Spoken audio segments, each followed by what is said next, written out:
channel එක subscribe කරලා එකතු වෙන්න අපි සමගින් අද කතා කරන්න බලාපොරොත්තු වෙන්නේ LPL තරඟාවලියේ දශම ශානක දැක්වූ ඉතා වේග පිටිහරඟය ගැන.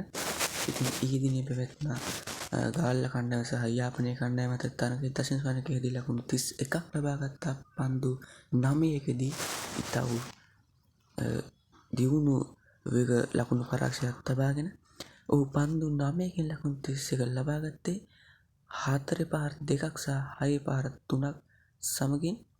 ඉතින් ඔබට මෙම තරඟ වල සියලු විස්තර දැන ගැනීම අවශ්‍ය නම් අපේ channel එක දැන්ම subscribe කරලා bell icon එක click කරලා තියාගන්න. ඊට පස්සේ ඔයගොල්ලෝ අපේ වීඩියෝ එක දාපුවම ළඟටම ගෙන්න ගන්න පුළුවන්. ඉතින් මේ වගේ තවත් විස්තර දැනගන්න රැඳී තියෙන අපි සමගම නැවතත් හමු වෙමු ඊළඟ තරඟයේ තොරතුරු සමග.